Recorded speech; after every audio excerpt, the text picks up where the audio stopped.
Minä olen Rasmus ja tässä on Anastasia. Ai. Olemme Riihimäellä ja olemme tulleet tutkimaan legendaarisen Bonanzan raunioita. Tästä tulee 2.3 EMF-lukema.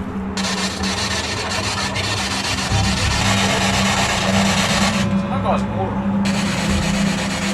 Siellä oli joku ihmisen muoto. Okei. Petomainen olento. Kun pimeys laskeutuu, jokin muuttuu.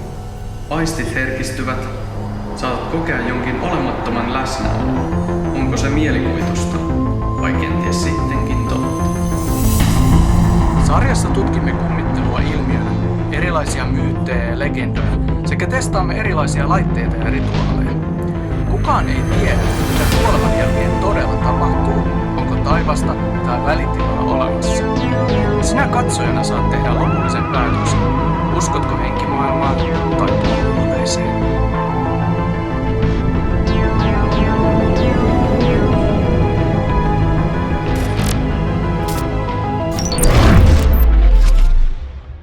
Paikan historiaan liittyy paljon rikollisuutta, laittomuuksia ja jopa kuolemantapauksia. Paikalla on kuitenkin koettu myös ilon ja nautinnon tunteita, mutta myös näitä kuoleman pelon tunteita, kun rakennus tuhoutui tulipalossa vuonna 2002.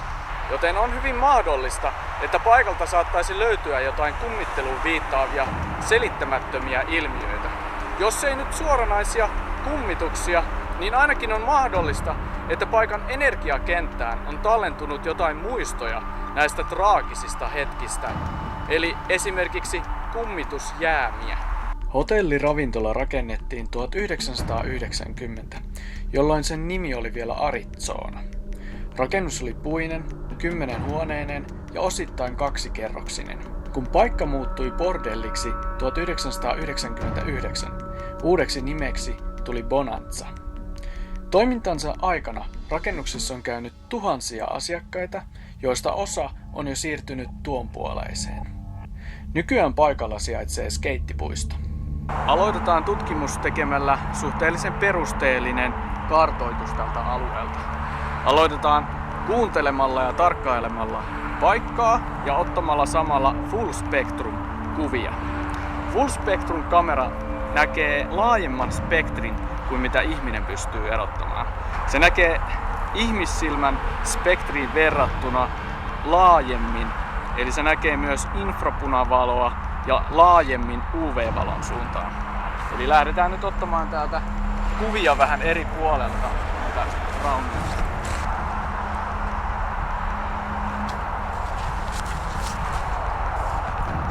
Kuviin tallentui myös perinteisiä orbeja, mutta ne saattoivat olla vain linssiheijastuksia. Katsotaan tallentuuko niin sitten mitään outoja ilmiöitä. Tähän kuvaan tallentui joku petomainen olento. Tämä kuva tuonne päin, mistä lähdettiin liikkeelle. Ja käydään vielä ihan täällä rakennuksen perällä.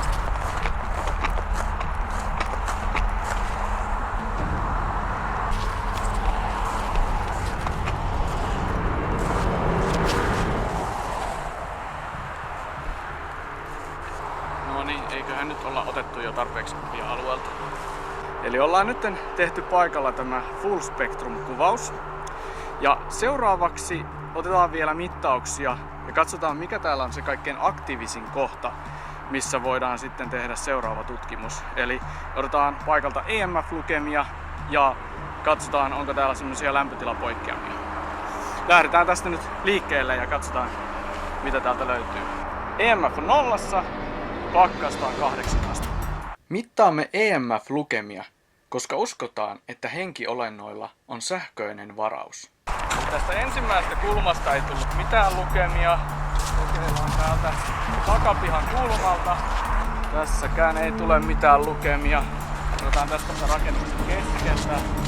Pakkanen pysyy siinä 7,5 ja 8 asteen pakkaslukemissa. EMF on 0 edelleen. Käydään itse asiassa tuolla on joku tommonen rekka-auto jätetty tänne.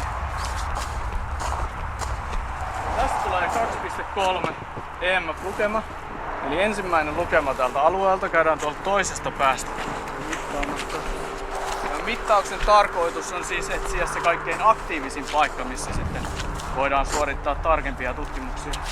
Tästäkään kulmasta ei tule mitään, mutta tuolla toisesta kulmasta kärryä tuli lukemia. Eli sitten vielä tämä rakennuksen peräosa on enää mittaamatta. Täällä taitaa olla takana 0,1 lukema tuli täältä kulmasta. Eli tällä hetkellä vaikuttaisi, että tuolla takapihan puolella on aktiivisin paikka.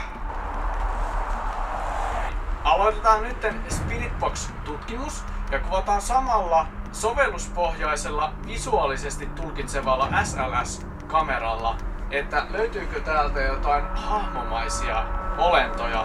Näkyykö mua siellä hahmona? Yes. Okei, SLS-kamera tunnistaa nyt mun tikkuukkona ja nyt ruvetaan kysymään kysymyksiä. Eli tää oli se, mistä me saatiin EMF-lukemia suoraan tosta seinän toiselta puolelta, niin tää oli se aktiivisin paikka. Niin kokeillaan, tuleeko täältä vastauksia. Onko täällä nyt joku meidän kanssamme? Spiritbox skannaa radiotaajuuksia. Uskotaan, että henkiolennot voivat kommunikoida kanssamme manipuloimalla näitä taajuuksia. Oletko sinä paikan entinen työntekijä?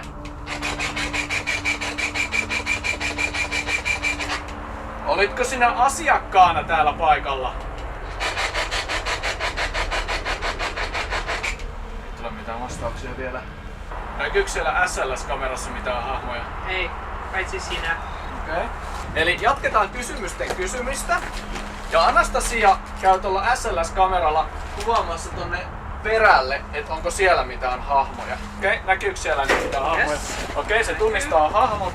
Eli nyt aloitetaan sitten vielä lisäkysymyksiä. Kuka on Suomen presidentti? Vuonna 1982–1994 Suomen presidenttinä toimi Mauno Henrik Koivisto. Olitko sinä tanssimassa täällä?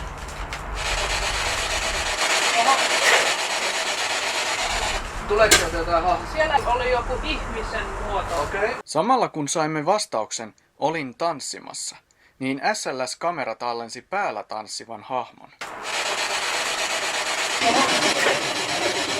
Missä kohdassa se oli? Oliko se siellä ihan perällä vai tossa Ei kun tässä lähempänä? Onko täällä joku? Are you here with us right now? Vastaako se jotain? Sanoiko se olen? Did you work here? Were you a customer of this establishment?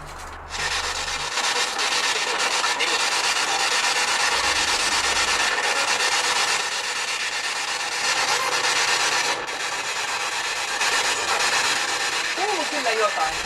Mitähän tämä vastaus mahtoi tarkoittaa?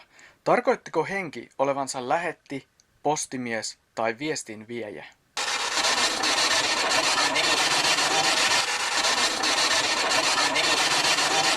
Niin kuuluu useampia sanoja. Ja kuka on Camilla? Minkä ikäinen sinä olet? Nämä sanat olivat selkeitä. Oletko sinä kuollut täällä paikalla?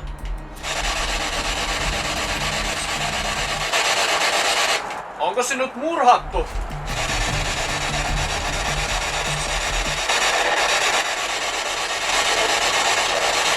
Sanokaa se murha. Vai oliko kyseessä viikatemies, joka toimitti toisenlaista viestiä Camillalle? Yrittikö henki sanoa olevansa itse kuolema?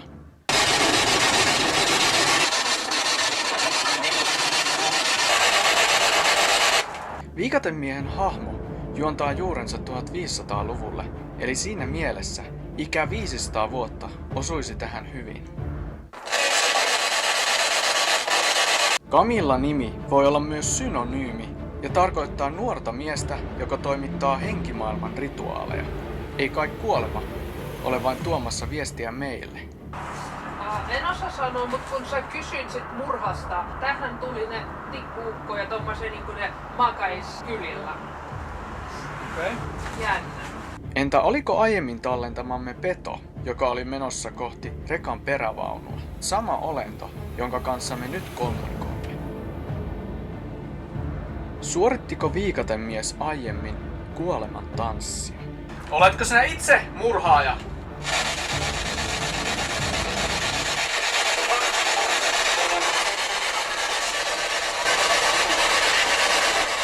Ja oliko nuo 3 ekaa vastausta jo kuoleman korjaamilta? Eli nyt tehdään vielä tämmönen ekstra juttu tähän loppuun. Eli meillä on tässä seteleitä, jotka toimivat houkuttimena.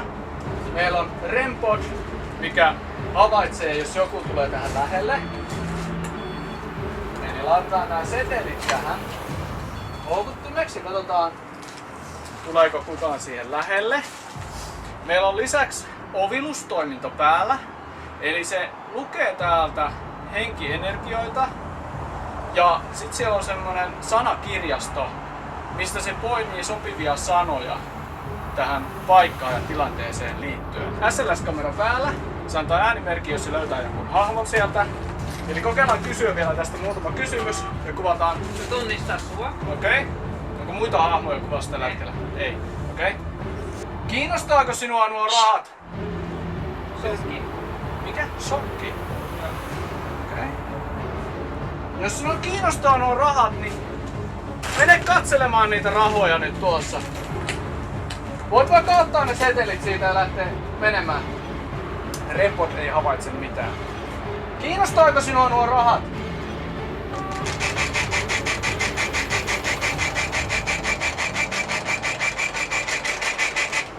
Tule mitään. Tuleeko sinne mitään? Ei. Jos me menetään kauemmaksi, niin voit nyt rohkeasti tulla siihen rahojen luokse. Onko täällä nyt joku meidän kanssamme? Mitä sieltä tulee? Fury. Rinko raivo. Oletko sinä raivostunut meille vai jollekin muulle?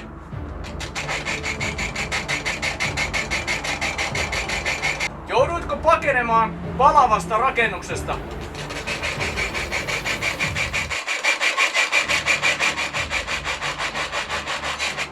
Oli aika lopettaa istunto, koska emme saaneet enempää älyllisiä vastauksia. Oli myös aika mennä pohtimaan saamiamme vastauksia. Eli ollaan nyt tehty kartoitus täällä Bonanzan raunioilla. Ehkä tämä on aiempiin kohteisiin verrattuna hieman rauhallisempi. Kyllä täällä muutamia erikoisia juttuja oli, eli siellä on niitä EMF-lukemia muutamassa paikassa. Ja sitten me otettiin niitä kuvia, mihin saattoi tallentua jotain erikoisia ilmiöitä. Sitten Spiritboxilla jotain vastauksia saattoi tulla. Sitten se SLS-kamera kyllä havaitsi muutaman kerran siellä jotain hahmoja, että jos täällä paikalla nyt kummittelee, niin ehkä ne on vaan sen verran ujoja, että ne ei uskalla tulla niin kuin hirveänä lähelle ja ottaa kontaktia. Ei ainakaan mitään semmoista niin kuin tosi voimakasta kummittelua ole tällä paikalla. Tämä tutkimus muistutti meitä siitä, että kun ollaan yhteydessä henkimaailmaan, niin ei voi koskaan varmasti tietää, kenen tai minkä kanssa ollaan leikkimässä. Saimme myös muistutuksen siitä, että olemme kaikki kuolevaisia, eikä kukaan tiedä, milloin tulee oma aikamme lähteä tästä maailmasta.